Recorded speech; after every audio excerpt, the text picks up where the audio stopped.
Well, thank you everybody for coming out. We've really wanted to come together today and kind of just talk about what we've learned over the last couple months here at Accelerated, and really talk about what's happening in Kern County with our testing, what's happening in California with the testing, and kind of an ER physician entrepreneur perspective on what's going on, and kind of what we think the approach should be going forward. And Dr. Masihi and myself have been dealing with this as you have.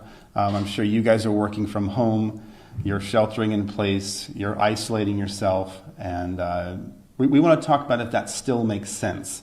So we want to kind of take everything we've learned and throw it against the backdrop of who we are. You know, we both have had extensive classes in microbiology and biochemistry and immunology. We've studied this for each of us 20 years, and we take everything that we're seeing today and we put that against that backdrop and say, does this make sense? Are we following the science? We keep hearing following the science. What is science essentially? It's the study of the natural world through experiment, through observation. So that's what we're doing. We're studying the disease around us. We're making observations. We're doing testing, experiments to figure out exactly what's going on. And so this has caused some severe disruption for Accelerated, as we have people coming in 7 in the morning till midnight. We're reporting to the health department. We're calling patients back. And at the same time, our volumes have dropped significantly. The hospitals, their ICUs are empty, essentially, and they're shutting down floors. They're furloughing patients. They're furloughing doctors. So the health system has been evacuated in certain places. In New York, the health system is working at maximum capacity. In California, we're really at a minimal capacity, getting rid of our doctors and nurses because we just don't have the volume. The hospitals don't, as I've met with our CEOs twice in the last week, and we don't as well. So we're busy with paperwork for COVID, and we're all focusing on COVID. And so one of the things I'd like to talk about is when I talk to ER physicians around the country, what's happening? Well, because COVID has become the focus, people with heart disease, people with cancer, hypertension, and various things that are critical are choosing not to come in based on fear. So what that's doing is causing the health system to focus on COVID and not focus on a myriad of other things that are critical, because we don't have the staff there, and the major component is fear. People are saying, I don't want to go get seen by my doctor. What if I get the COVID? So there is a lot of secondary effects to COVID that aren't being talked about. And so we'd like to kind of look at how we've responded as a nation and why we responded. Our first initial response 2 months ago was a little bit of fear. We decided to shut down travel to and from China. These are good ideas when you don't have any facts. We decided to keep people at home and isolate them. Even though everything we've studied about quarantine, typically you quarantine the sick. When someone has measles, you quarantine them. We've never seen where we quarantine the healthy, where you take those without disease and without symptoms and lock them in your home. So some of these things, from what we've studied from immunology and microbiology, aren't really meshing with what we know as people of scientific minds that read this stuff every day. So that's kind of how we started. We don't know what's going on. We see this new virus. How should we respond? So we did that initially. And over the last couple months, we've gained a lot of data. Typically in Kern County, for instance, we've tested 5,213 people, and we have 340 positive COVID cases. Well, that's 6.5% of the population, which would indicate that there is a widespread viral infection, similar to flu. We think it's kind of ubiquitous throughout California. We're going to go over those numbers a little bit to kind of help you see how widespread COVID is and see how we should be responding to it based on its prevalence throughout society, or it's the existence of the cases that we already know about. So if we look at California, these numbers are from yesterday. We have 33,865 COVID cases out of a total of 280,900 total tested. That's 12% of Californians were positive for COVID. So we don't, the initial, as you guys know, the initial models were woefully inaccurate. They predicted millions of cases of death, not of prevalence or incidence, but death. That is not materializing. What is materializing in the state of California is 12% positives. Well, if we have 39.5 million people. If we just take a basic calculation and extrapolate that out, that equates to about 4.7 million cases throughout the state of California, which means this thing is widespread. That's the good news. We've seen 1,227 deaths in the state of California with a possible incidence or prevalence of 4.7 million. That means you have a 0.03 chance of dying from COVID-19 in the state of California. 0.03 chance of dying from COVID in the state of California. Does that necessitate sheltering in place? Does that necessitate shutting down medical systems? Does that necessitate people being out of work? So that's California, and that's. I also wanted to mention that 96% of people in California who get COVID recover with almost no significant sequelae or no significant continuing medical problems. So those are important statistics for the state of California. 2 months ago, we didn't know this. So I'm going to bring it to light now because we're sharing our own data. This isn't data filtered through someone. This is our own data. We found 6.5%, and then California has found 12%. So the more you test, the more positives you get, the prevalence number goes up, and the death rate stays the same. So it gets smaller and smaller and smaller.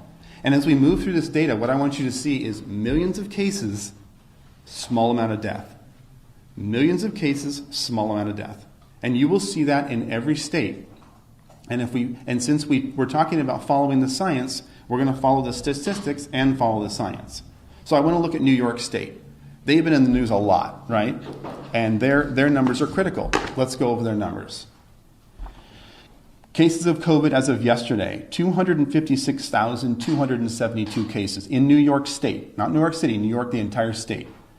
They did a total of 649,325 tests. That's 39% of New Yorkers tested positive for COVID-19.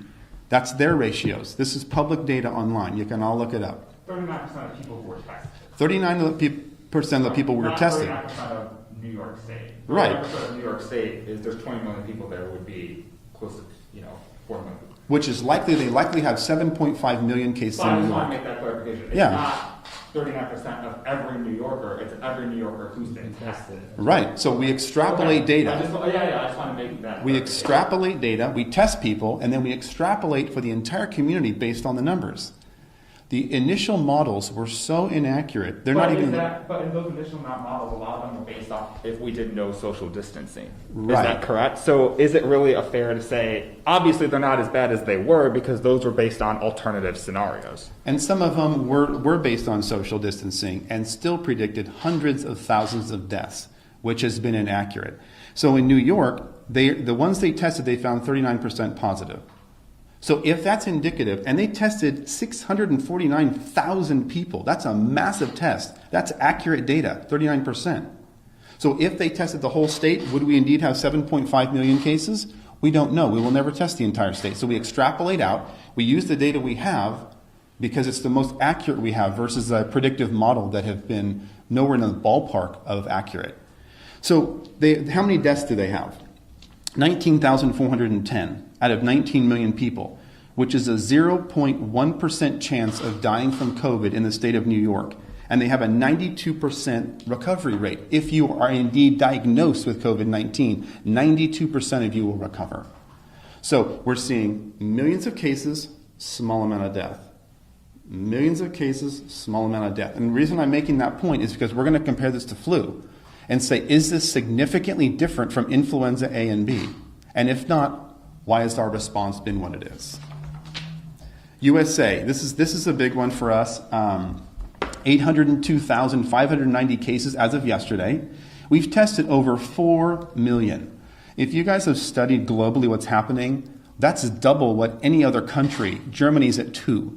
I realize their populations are lower, But the fact that we were able to ramp up and do 4 million is pretty impressive, which gives us a 19.6% positive out of those who were tested for COVID-19. So if this is a typical extrapolation, 328 million people times 19.6 is 64 million. That's a significant amount of people with COVID.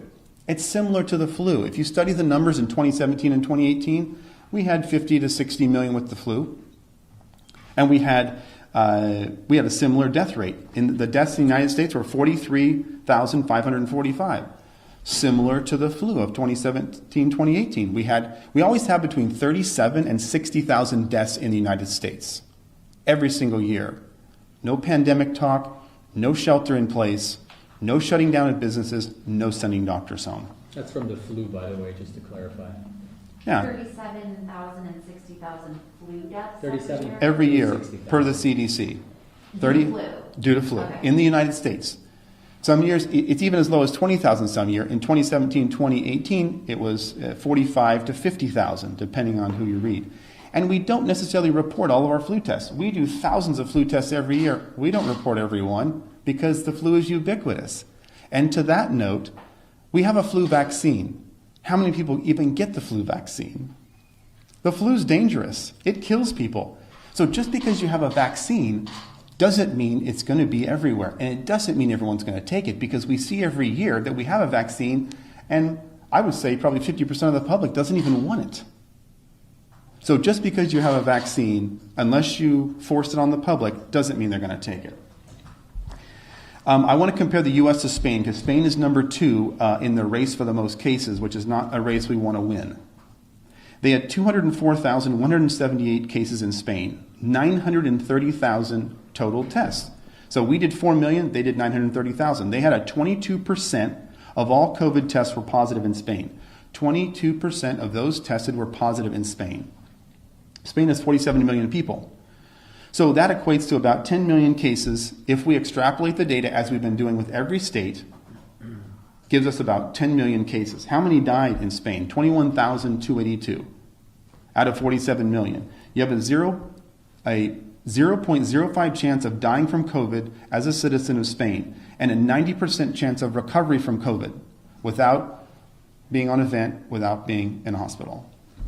I wanted to compare the U.S. to Spain because we have the most amount of cases globally. So I thought that was important. And then when you bring up a system of lockdown, you automatically have to compare it to a system of no lockdown. Sweden and Norway. I'm Norwegian. Norway has lockdown. Norway has lockdown. Sweden does not have lockdown. What happened in those two countries? Are they vastly different? Did Sweden have a massive outbreak of cases?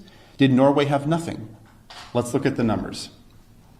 Sweden has 15,322 cases of COVID.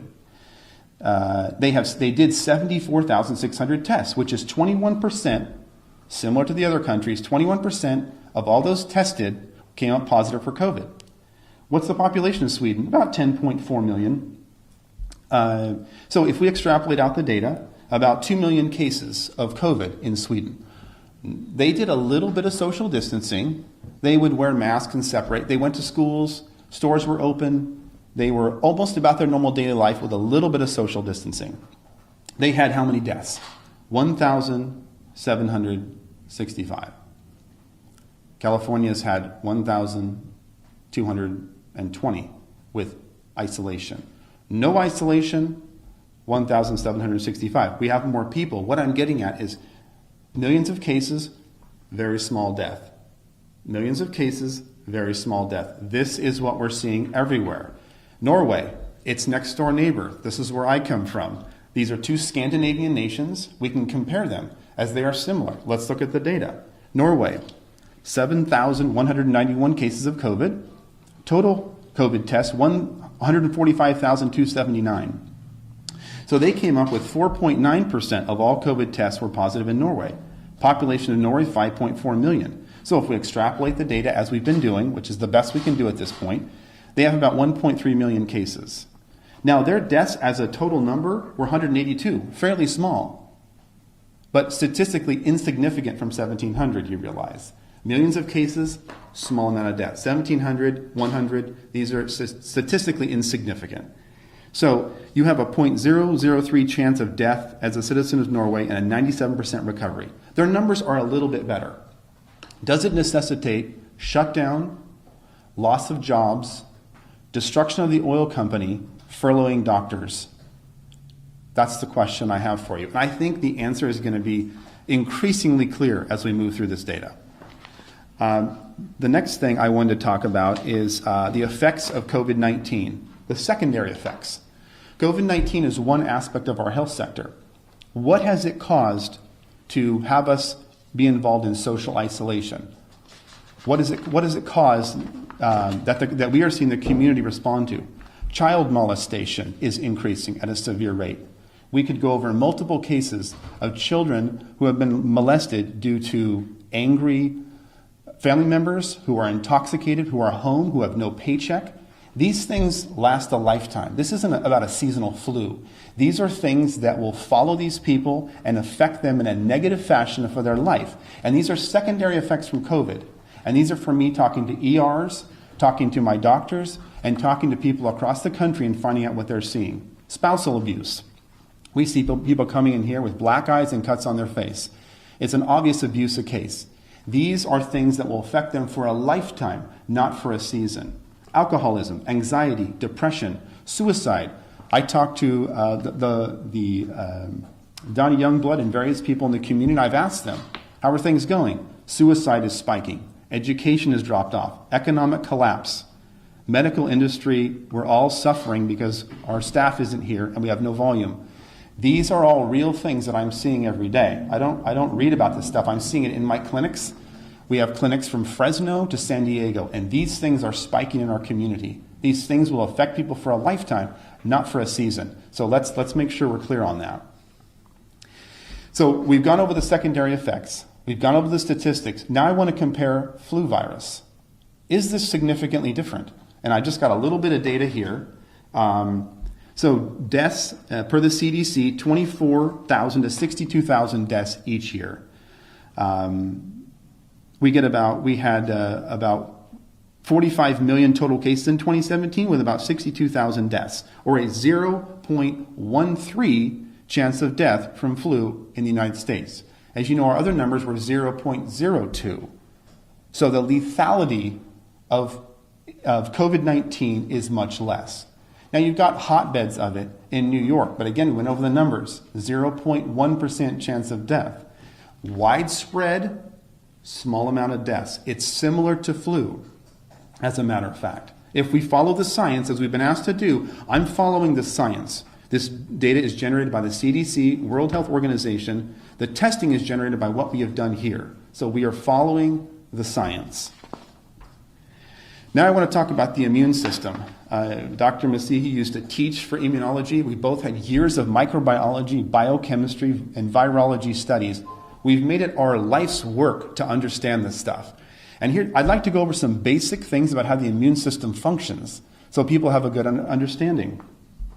The immune system is built by exposure to antigens, viruses, bacteria. When you're a little child crawling on the ground, putting stuff in your mouth, viruses and bacteria come in, you form an antigen-antibody complex, you form IgG, IgM. This is how your immune system is built. You don't take a small child, put them in bubble wrap in a room and say, go have a healthy immune system. This is immunology, microbiology 101. This is not something, this is the basis of what we've known for years. So what I'm seeing is when you take human beings and you say, go into your house, clean all your counters, Lysol them down. You're going to kill 99% of viruses and bacteria. Wear a mask. Don't go outside. What does it do to our immune system? Our immune system is used to touching.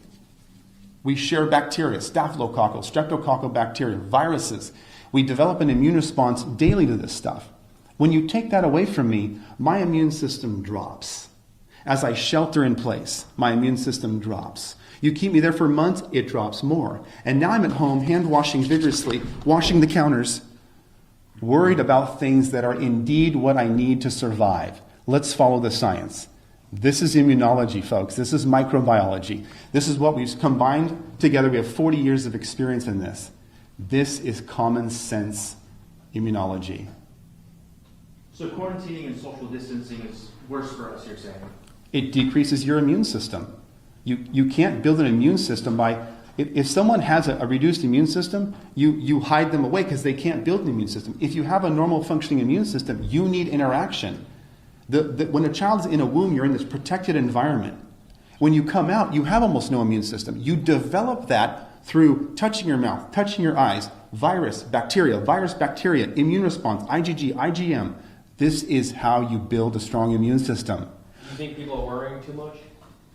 Of course they are, but that's from media telling them to. I am telling them sheltering in place decreases your immune system. And then as we all come out of shelter in place with a lower immune system and start trading viruses and bacteria, what do you think is going to happen?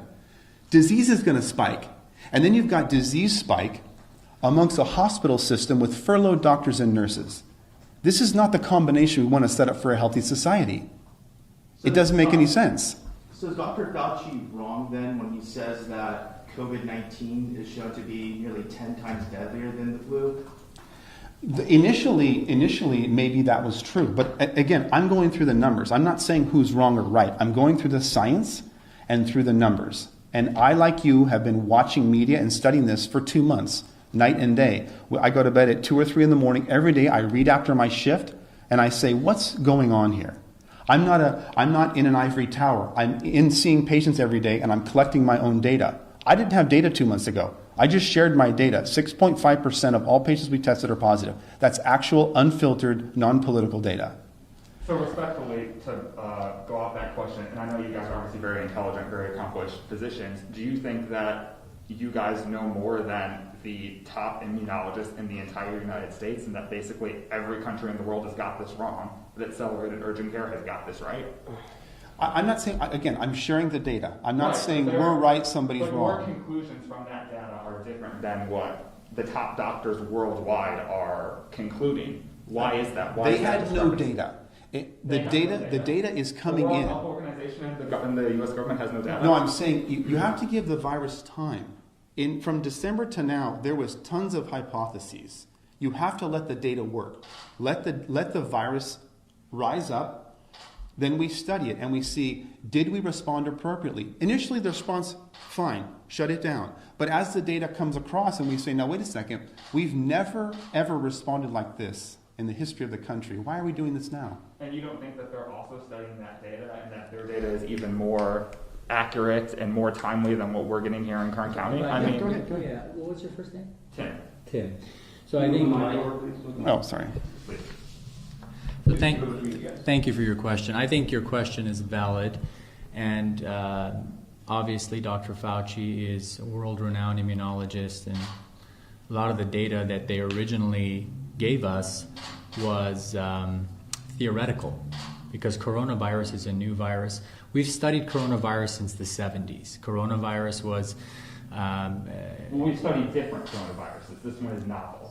Like SARS is a form of coronavirus, MERS is a form of coronavirus. Sure. We've studied different types, but this one is new. So with all due respect, again, we haven't studied this virus. But if you let me finish... Let me finish.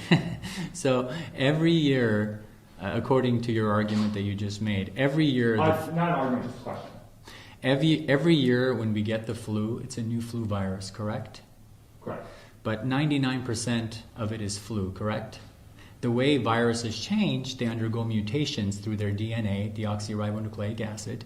There are different types of mutations which either cause increased virulence and more likely decreased virulence, meaning how dangerous a virus is.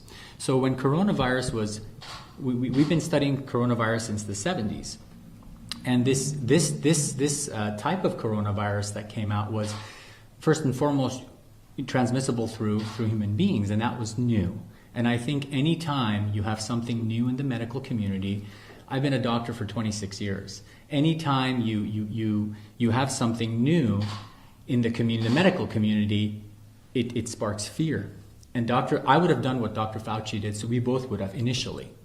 Because the first thing you do is you want to make sure you limit liability and limit deaths. And I think what they did was brilliant initially. But, looking at theories and models, which is what these folks use is very different than the way the actual virus presents itself throughout communities. And there's different communities we're talking about here. Bakersfield, a lot more widespread than Manhattan. Very, very different. So you can't really, theory and reality are not always the same. And that's what Dr. Erickson is presenting. It's not about being right or wrong. Medicine, what they teach us is you practice medicine. I'm learning every day. So is Dr. Erickson. We all learn every day. It's not about being right, who's wrong. It's not a basketball game, who made the basket, who didn't. It's about looking at trends and saying, hey, we're not seeing what they've been talking about. For the past 6 to 8 weeks, we've crippled the economy. There's a lot of domestic issues going on. Is social isolation warranted for the healthy? So I understand that you guys are seeing drawing different conclusions from the same data. Why is that? That's my question. Because we're actually seeing the patients. Dr. Fauci hasn't seen a patient for 20 years. I'm just saying it's in general, a lot of the figureheads are not, it's like the general contractor versus the sub. He's not seeing patients, he's in an ivory tower. And we have a world of respect for him. He's a world-renowned immunologist. Two different things. He's an academic. We've dealt with academics all of our life. I did surgery at USC and Loma Linda, all academics. But academics and reality is two different things. Two different things. So we're just presenting our data and our opinion as medical professionals in this community. I was going to say, so you're not necessarily talking about a community in Manhattan, which obviously is much well, we more don't. dense. We haven't. I haven't been to Manhattan for 20 years, Just for right? that clarification. Yeah. So let me ask this. So I mean, in your professional expertise, both of you guys, very prominent here in the community. Why do you think we are taking these measures? Why do you think that? Governor Gavin Newsom. Why do you think he's taking these measures to have California being on a strict shutdown right now? Well, again, as a leader, you listen to the people around you, and they make decisions on different timelines. And so Gavin Newsom has people around him telling him, we think this is the best move for now. And then early on, we told people the truth changes every 2 hours, because it was. As the data moves, as we do our own testing, I'm giving a different answer now than I would a month ago, because I understand the progression of disease in this area. I also understand the progression of disease elsewhere because I look at their data. I don't have to live in Manhattan to watch their disease process, to watch how many positives in the community, and to understand how disease is spread. For instance, nobody talks about the fact that coronavirus lives on plastics for 3 days, and we're all sheltering in place. Where'd you get your water bottles from? Costco. Where'd you get that plastic shovel from? Home Depot. Those are fomites and carriers of disease. So you take your family sheltering in a place that you think is safe, and you're taking fomites with disease that they've shown that lasts 3 days. Are you really protecting yourself from COVID? Does that make sense to you? It doesn't make sense to me. And if I swabbed things in your home, I would likely find COVID-19. And so you think you're protected, but you've got fomites coming from, Home Depot and Lowe's. And it's okay for us to be mingling in those situations, but we have to not go to work. It's okay for us to go to Costco, but not to church. Do you see the lack of consistency here? From a microbiological, immunological standpoint, that doesn't make sense. If you're going to isolate people, you need to shut these all down, because that's how the fomites are being transferred. When you go to Del Taco and you get a plastic bag or piece on your burrito from someone not wearing a mask who was just wiping their arm on your thing, do you think you're protected from COVID? When you wear gloves that transfer disease everywhere, those gloves have bacteria all over them. I'm wearing gloves, not helping you. As your mask that you're wearing for days, you touch the outside of it, COVID, and then touch your mouth. This doesn't make any sense. We wear masks in an acute setting to protect us. We're not wearing masks. Why is that? Because we understand microbiology, we understand immunology, and we want strong immune systems. I don't want to hide in my home, develop a weak immune system, and then come out and get disease. We have both been in the ER through swine flu and through bird flu. Did we shut down for those? Were they much less dangerous than COVID? Is the flu less dangerous than COVID? Let's look at the death rates. No, it's not. They're similar in prevalence and in death rate. So we are saying that our response now that we know the facts, it's time to get back to work. It's time to test people. But again, testing gives you a moment in time. Testing tells you, the nasal swab says positive or negative. The blood vial, the tiger top or the finger stick gives you IgG, IgM. IgG being the long-term immunoglobulin we look at for immunity. But again, it's a moment in time.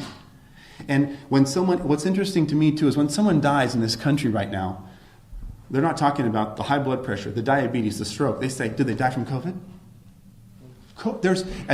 We've been to hundreds of autopsies. You don't talk about one thing. You talk about comorbidities. Their vessels were narrowed. Their lungs were a smoker. COVID was part of it. It is not the reason they died, folks. It is one of many reasons. So to be so simplistic to say that's a COVID death because they have COVID, you know how many people die with pneumonia or people that die from flu? With flu, I should say. It's not from flu. Their lungs were compromised by COPD. They had a heart attack 2 years ago. They have a weakened body. We aren't pressured to test for flu. But ER doctors now, my friends that I talk to say, it's interesting. When I'm writing up my death report, I'm being pressured to add COVID. Why is that?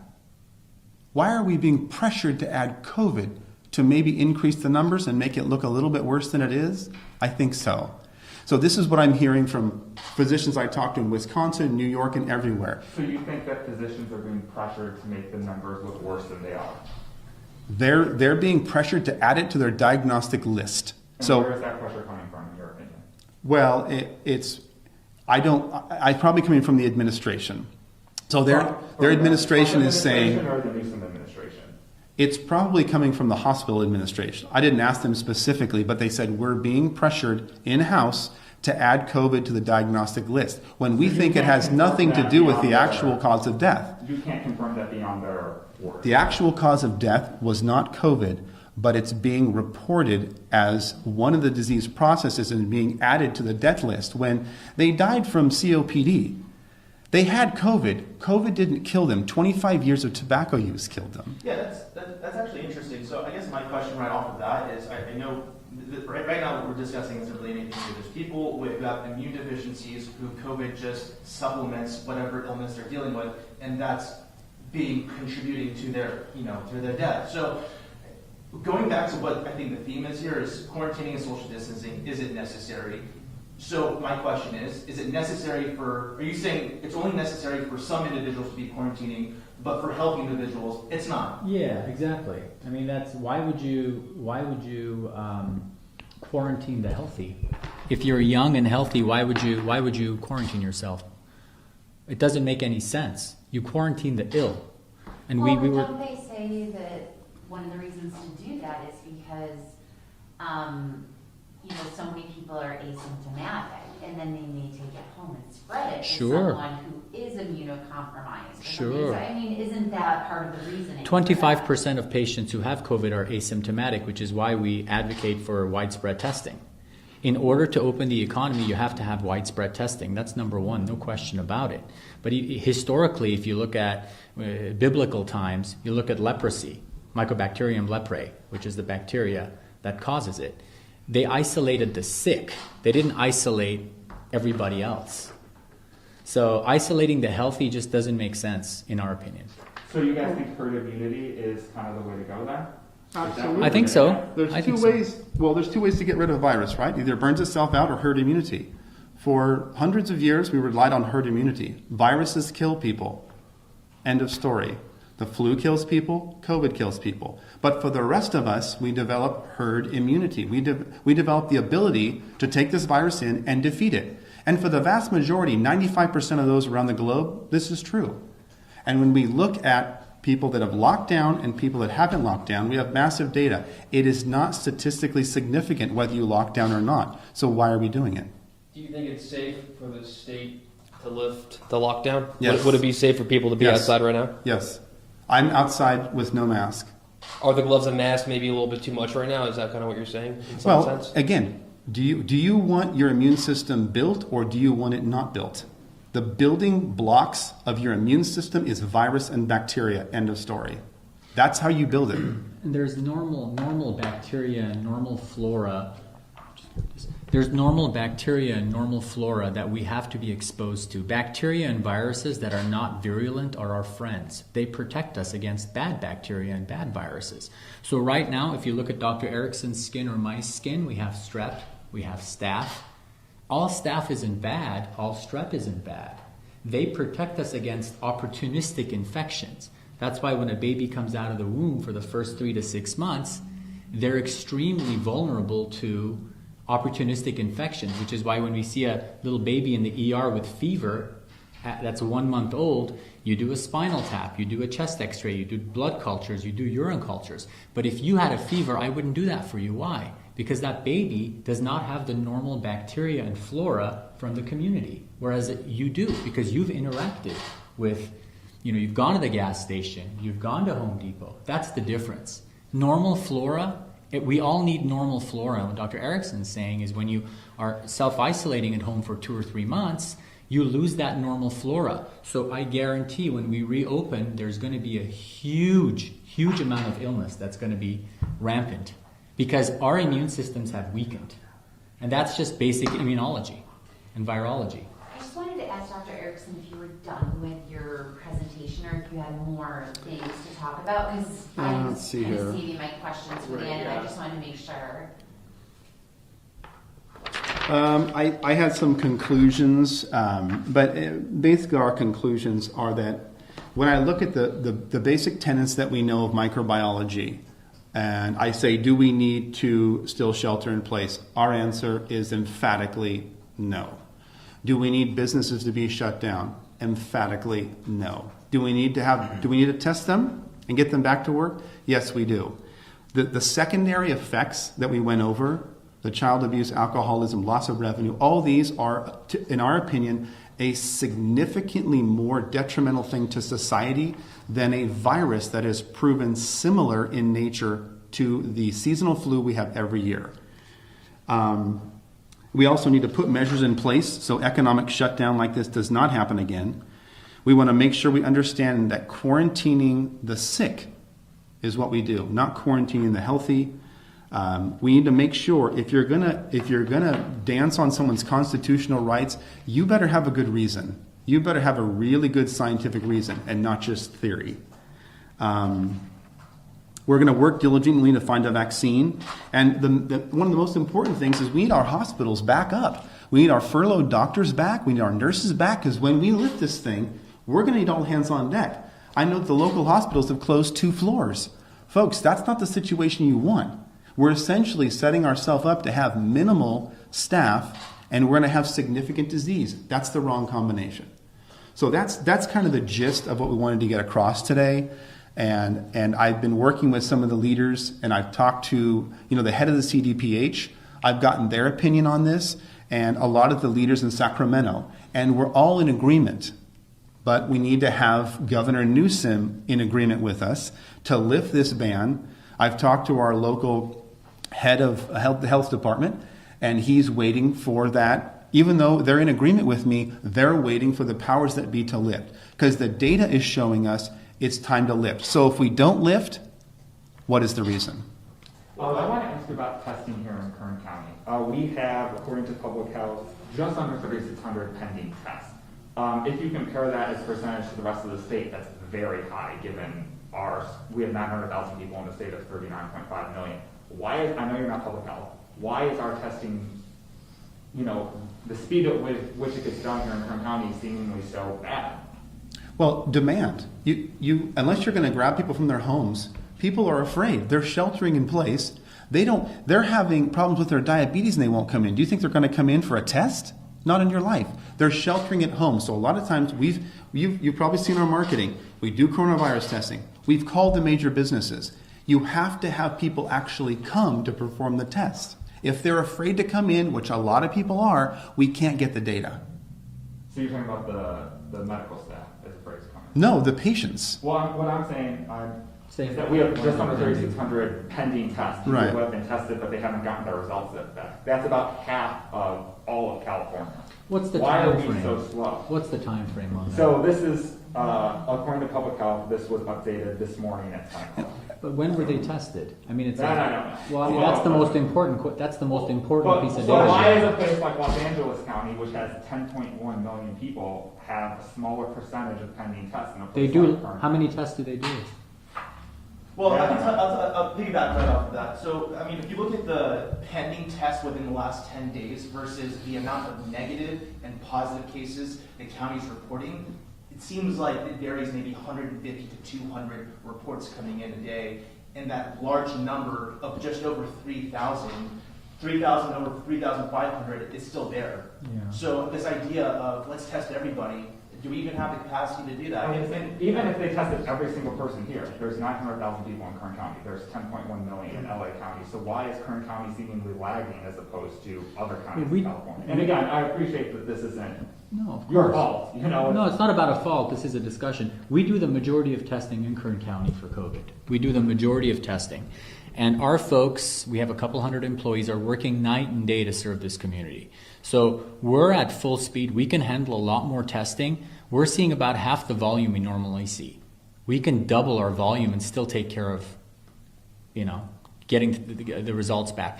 Unfortunately, we don't run them in-house. Nobody does. We depend on major labs that are huge players in the United States. So our job is to evaluate the patient, make sure it's they don't have any other issues, tonsillitis, pneumonia, flu, swab them for COVID, send them to the lab. The lag from the time they get it to the result is usually 2 days. It's a 2-day result, which is in line with everywhere else. That doesn't seem to be though. I mean, the variation is 150 to 200 within the last 10 days. I mean, they've been sitting with over 3,000 pending tests for a while now. So, how many people have you tested? Did you guys say? Yeah, we went over the numbers. I'll give them to you one more time. We've tested 5,213. We've had 340 positives. Now, we have people calling back from 7 in the morning till midnight. We can only speak to our data collection. Initially, the labs were taking 10 to 12 days to get results. That was about 6 weeks ago.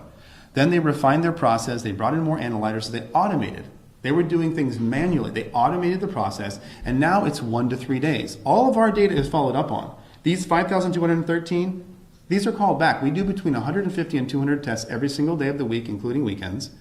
We have people calling back till midnight, every single patient. Our data is followed up on. I can't speak to what LA people are doing. I know what we're doing here. These tests have been followed up on. These tests are accurate to date. And if you look at the pending tests, 5,213 is a majority of them.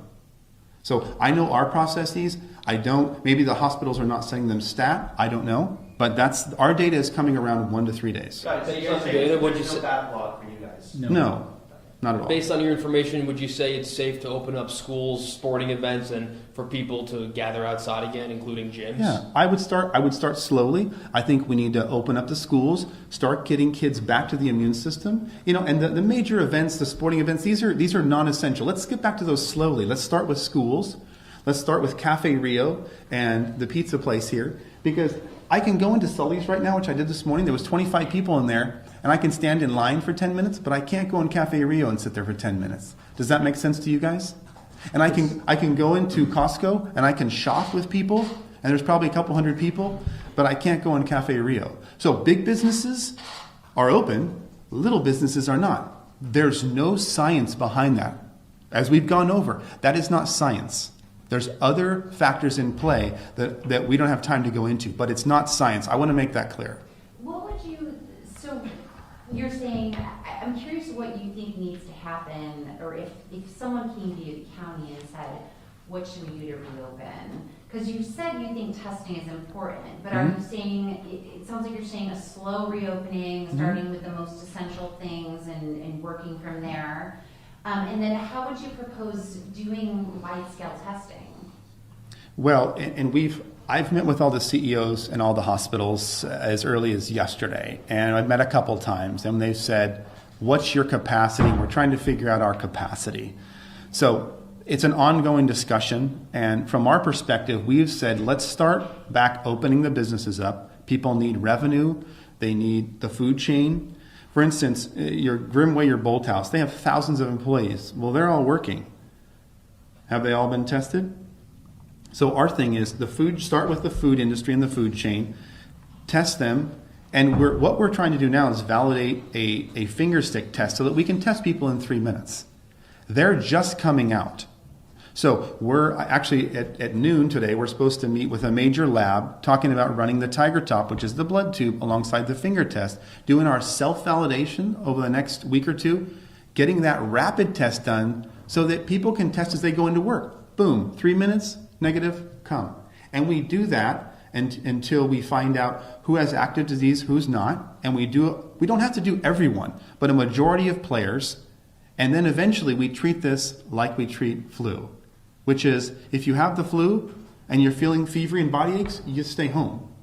If you have cough, fever, shortness of breath, COVID is more of a respiratory thing, you stay home. You don't get tested. Even when people come with flu, a lot of times we don't test them. We go, you have flu.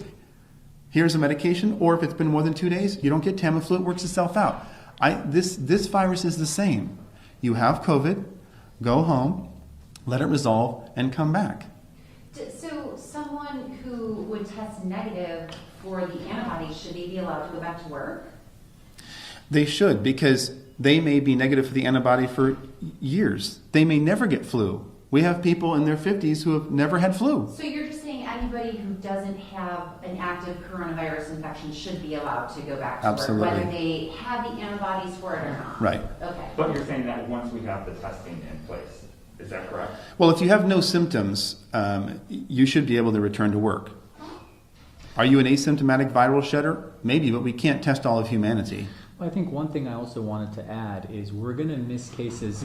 Sure, we're going to miss cases of coronavirus just like we miss cases of the flu. I think one thing that is being televised is that we need to capture every single coronavirus patient. No, we don't, because that's not reality. Theory and reality are very, very different. We worked in ERs for 15 years. Theory and reality are very different. It would be nice to capture every coronavirus patient, yes, but is that realistic? Are we going to keep the economy shut down for 2 years and vaccinate everybody? That's an unrealistic expectation, I think. So you're going to cause financial ruin, domestic violence, suicide, rape, violence, and what are you going to get out of it? You're still going to miss a lot of cases. So we need to treat this like the flu, which is familiar. And eventually, this will mutate and become less and less virulent. Because patients who are asymptomatic or silent shedders usually have the milder version of the coronavirus, right? Because it's milder, that's why they're not as symptomatic. And that tends to spread quicker than the more virulent forms. Karen Flaw, I'm sorry, from PGT gave me some questions to ask. One of them was, what sources do you cite to back your claims? What scientific papers and studies can you send out to us? Are there other people? This is too early. Scientific studies, double-blind clinical controlled trials take time, years. So we're doing the best with the data we have. I gave you the statistics. This is all common knowledge you can find online. This is their countries reporting to these different news entities. This is all common knowledge. This is not based on double-blind clinical controlled trials. Again, we've been studying microbiology for 20 years. This is our life goal. In our 20s and 30s, 40s, this is what we do. We throw this information against the backdrop of knowledge. We both have degrees in this and say, is this legitimate? I don't need a double-blind clinically controlled trial to tell me if sheltering in place is appropriate. That is a college-level understanding of microbiology. That's next year. Next year, 2 years down the line. A lot of times in medicine, you have to make educated decisions with the data that you have. I can sit up, in the 47th floor in the penthouse and say, we should do this, this, and this, but I haven't seen a patient for 20 years. That's not realistic. We're using the basic data that we have here, which we're happy to share with you guys. We have all the data. This is our data from Kern County. And because we're the largest testing center for Kern County, we're assuming our data is accurate for this specific area. How many tests have you guys done, and how many of your tests have come up positive? 5,000. We've done 5,236. 5,213. I'm sorry. That's okay. 5,213, and we have 40 positive. 340 positives. 6.5% is our number. Is it coming to the point where it's getting unhealthy to stay inside and doing all these shelter-in-place orders? I think so. I mean, sorry to cut you off. Your vitamin D levels go down. You're not outside. You're not Your mood goes down. When your mood goes down, you're more likely to get sick. You get depression. Going outside is healthy. I mean, why can't you go to the park and walk around, but you can go to Home Depot and nobody's wearing a mask? It doesn't make sense. The inconsistencies and the incongruencies make no sense. That's the bottom So when line. Governor Newsom says restaurants, after the stay-at-home order, you might see waiters and waitresses wearing gloves and masks and giving you disposable menus. You guys disagree with that? No, it's not. We don't disagree with that. I mean, I think you can look at it from two different ways. I think if you're healthy and you don't have significant comorbidities and you're not immunodeficient and you're not elderly, you should be able to go out without any gloves and without a mask. I think if you are those things, you should either shelter in place or wear a mask and gloves. I don't think everybody needs to wear a mask and gloves because it reduces your bacterial flora. It doesn't allow you to interact with society, and your bacteria flora and your viruses, your friends that protect you from other diseases, end up going away, and now you're more likely to get opportunistic infections that are hoping you don't have your good bugs fighting for you, if that makes sense. So doctors, you guys are calling for, as you said, gradual opening up, and with that we have to increase our testing. But if you look at the numbers per capita, California is the 4th lowest state per capita testing. The U.S. is below almost every Western European nation per capita testing, minus I think the UK and France. And Germany. Places like, no, we're lower than everybody minus the UK and France per capita. I think we're about 12,500 per million, and the UK and France are about 8,000. Okay. If you look at places like Germany and Denmark that are beginning to open up, their testing rates per capita are 3 times higher than what ours are. We also have their test positive rate is between 3 and 12%, which is what the World Health Organization says should be the positive rate. Ours is closer to 20% nationally. So at what stage do you think we get that adequate testing, which you guys are calling for, where we can start to take those approaches to get our economy moving again, start opening up? Well, do you think we're there now or no? I think that's an excellent question. I think the problem with wanting widespread testing versus not being scared enough to come to a facility to get widespread testing are two different things. If you're at home seeing tons and tons of people die, I don't want to go to Accelerated. I don't want to get testing. That fear prevents people from coming in. The unknown always scares us. So, in my opinion, what are the risks? What are the benefits of social isolation? And we think that the risks of social isolation are too high. So you guys own and run this facility, is that correct? We have 7, yes, all of them. Yep. What would you say to critics who would say, well, they've got a stake in this game, they are pushing this data or their representation of this data because they don't want to lose money? What would you say to those folks who say, I'm going to believe, maybe someone else who, the wider world scientific community who says these 2 doctors, despite their, intelligence, they have an ulterior motive? What would you say to those people? Talk to ER doctors who have no ulterior motive. They have the same viewpoint. There's a post today from a doctor from Wisconsin. I encourage you all to read it. I'll share his story with you. It is exactly what we're saying. And he eloquently displays, he's an ER doctor. He says, I'm walking into this war zone. Our ICUs are empty. I'm scared to go to my own place of work. There's no patients, but we have people in hazmat suits checking my temperature as I walk through the doors. He's like, something else is going on here. This is not about science, and it's not even about COVID. When they use the word safe, if you listen to the word safe, that's about controlling you. So when I talk to all my ER doctors who work in a hospital, no stake in the game, same opinion. That's how I'll answer your question. We all have the same opinion. So then you say that hospitals are losing money right now, most of them.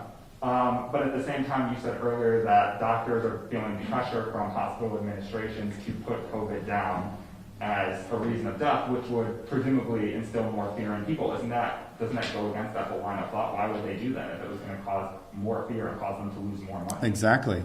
There's something else going on, and that's a different discussion. We don't know. I mean, we're just here to present the scientific facts. That's a political discussion. Yeah. So you think some hospital administrators are undercutting their own bottom line?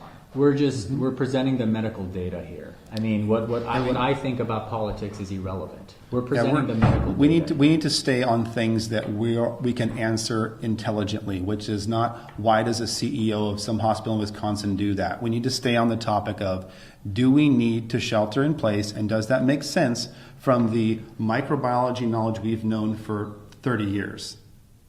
The sciences haven't changed. We live our life in the life sciences, biology, biochemistry, microbiology. So everything that you're asking us goes against that sheet of information. Why people do things at a hospital is not really our area of expertise. So from what we're seeing right now, it's time to open back up. The science says it is. The models we have been using from predictions to predict the amount of disease are not accurate. This information is accurate. It models the flu. Let's go back to work. That's what the data is saying. Not models. Data is saying that.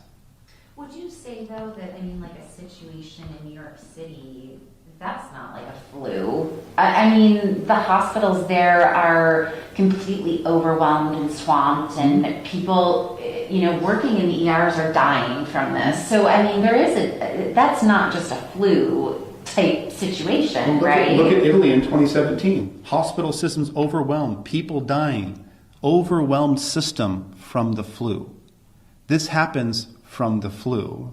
If you've been working in the ERs, I've seen multiple people, hallways full, people dying, news media there, stories going on from the flu. This does happen. It does, okay, so This you're does saying happen. It's not just the flu. It's No. the flu. That's what I mean. That's exactly what I mean. People think it's just the flu. It's just coronavirus. What's the difference? You're used to the flu. You're used to saying it's just the flu. FLU, influenza, is something we've grown up with. You're used to it. You're used to it, right? If somebody commits suicide today, you're like, yeah, that person committed suicide. It's awful. Or if somebody dies today from the flu, they died from the flu. It's awful. Terrible. But we're used to it. We're not used to coronavirus. Not used to something brings fear. Human beings don't like change. I just, from the things that I've been reading, even, doctors working in the ERs in New York City, I haven't heard any one of them saying, oh, it's similar to a flu outbreak. They were pretty impacted by swine flu in New York City. Mm-hmm. But I haven't heard anybody really say, oh, it's just like swine flu was. Have you? They're getting hit hard. They're a hot zone. And we don't ride subways with 1,000 people in a small car that are this close. They had reasons for the disease. And coronavirus is shown to be very contagious. Let's be clear. It is contagious. We're not saying it's not. It may even be, from what I've read, more contagious and spread more rapid. But the actual cause of death and the disease cycle is similar to what we're seeing from the flu, with more of a respiratory component. And they were screaming for ventilators. What percent of people die on ventilators? 80, 90%? Once you're on a ventilator, if you understand, you're in a bad shape. And they're screaming for 30,000 ventilators that they didn't use, right? They're screaming for a lot of things. 30,000, they used 5. How many 100% over did they order? How many hundreds of millions of dollars? Entire companies, GM, were forced to switch their production lines. For what? I'm saying the secondary causes of what we're seeing, oil shutdown. We have predictable negatives from lockdown. Predictable negatives. Corona has unpredictable negatives. No, I see what you're saying. And it sounds like you're saying, we actually have some data to look at now. And in the beginning, we didn't really know, but now we can draw some conclusions. And those conclusions that you guys were able to draw, really the entire nation, do you think, respectively, the numbers are low in those ratios that you were mentioning, the fatality versus how many people have them, because we've been social distancing? No, you don't think it's because since we started doing these, that those models that Harvard County Health shows how effective social distancing is, that's all false? But that's why we went over Sweden and Norway. We went over Sweden and Norway because you have lockdown, no lockdown. Sweden, no lockdown. Norway, lockdown. That's 10 million, that's 15 million people. We have the data. That's what I just went over with you. But by Lockdown. Norway and Sweden also have drastically different testing standards and metrics. Norway is basically testing everybody. Sweden, they're only testing you if you end up in a hospital. No, that's not accurate. They're not testing everybody. Well, of course, they're not testing all 5.5 million Norwegians, but their testing is much more widespread. The bottom line is, from those of us who study it and have a background in this, is lockdown versus non-lockdown did not produce a statistically different number of deaths. That is the bottom line. That we know of. Right, so people could be dying in their home from other things, but if Sweden, if they're not being tested, then they don't know what the cause of death is. Yeah, and if you were to give me a test on analyzing these numbers and trying to, I probably wouldn't perform so well. I guess what I'm trying to cross-reference is I hear our president, I hear our governor say social distancing is working. And you guys are saying it's not needed. So I guess that's what I'm trying to wrap my head around. Like, why is that? It was needed initially. Are they lying? Are they lying? It was needed initially. They actually, we both agree with exactly what they did initially because we didn't know. It was an unknown. Now it is becoming known. Initially, when you don't know something, you're extra careful because you're fearful. It's just like when you see a patient and they're very sick, you test for everything because you're scared. You're fearful. But then as you see more of those patients, you realize, hey, I know what to test for, right? It's shotgun effect versus sniper effect, right? So initially when this data came out of a new virus that's lethal, they went all out. And I think that was appropriate. But now that we have the data, we're seeing that 97% of patients completely recover. And those 4 patients that die, they have over 90% comorbidities. Let's run through that one more time. Out of 100 people, if 96 do fine, the 4 that die, 90% of those 4 have comorbidities. Heart failure, emphysema, rheumatoid arthritis, lupus. They're on immunomodulating medications. They're immunodeficient, HIV. These are the people that are dying. You get some healthy people that die, but that's an infinitesimal number. Tiny. So, and you think that differentiation of the conclusions that you doctors are drawing versus them is because they are academics or something along that line? What you were saying? Well, I think we're in the weeds. We work with this every single day, and the numbers don't make sense to us. And they don't make sense to ER physicians and physicians all over the country. It's not just us. Okay. And then my final question, just to make sure we get it right, I think you guys did this. Please get your first or last name or spelling, please. Your first or last name or spelling, please. Thank you, sir. Dan Erickson, that's DANERICKSON. Perfect, thank you. Artin, ARTIN, MASSIHI. Awesome, thank you guys. Thank you guys. Thanks for your time. ARTIN? Yes. Thanks, Brian. Hey guys, thank you so much. Thank you, Dr. Appreciate you guys. And you guys are the co-owners of Yeah. Accelerated Urgent Care? Okay. I'm just looking through to make sure that I answered all of Karen's questions.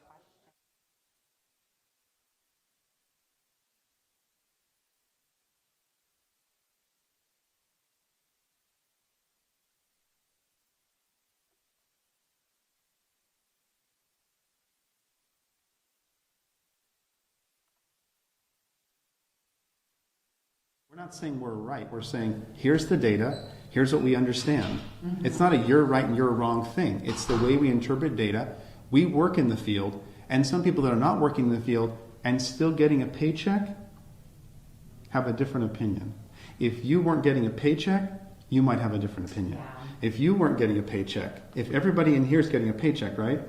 Cafe Rio is not. They've all been furloughed. When you don't get a paycheck, your opinions start switching. If you were at home, furloughed, for the unforeseeable future, would you be excited about staying sheltering in place? No, I mean, I completely understand. And we're seeing this around the country now, I think, that people are demanding that they be allowed to go back to work and... Well, it's also, at what point, who says what's safe? Are you smart enough to know what's safe for you? Or is the government going to tell you what's safe for you? Who tells you what's... As soon as they use the word safe, that means control. We know what's safe for you. You're too dumb to understand disease, you see. We know what's safe. And so they're going to use this model for different things. We got a bomb threat from China. Everybody stay in their home for 3 months. What?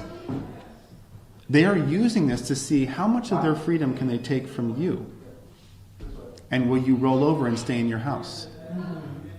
And it's working. And if you notice the way Americans are responding, if you go to any gun store in town, guess what they're out of? Ammo. None of them have ammo. I went to 3 of them. They said thousands of rounds have been bought. Why? People are mad. They're starting to post on my Facebook with their AKs going, let's roll. So what I'm saying is, let's avoid all that. Because if you stomp on our freedoms, That has one ending, and it's violence. All right. Well, thank you guys.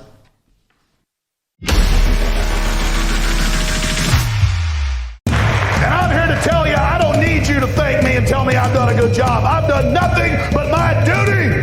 I discovered a bunch of bloodthirsty scum coming after innocent people, and I've been fighting them for 13 years, and I'll never stop while I'm drawing breath. For 26 years, Alex Jones and InfoWars have been sounding the alarm for patriots worldwide, waking people up to the New World Order, Bohemian Grove, the American deep state, the rise of communist China, the plan for global depopulation, and global elite pedophiles who prey off of our young.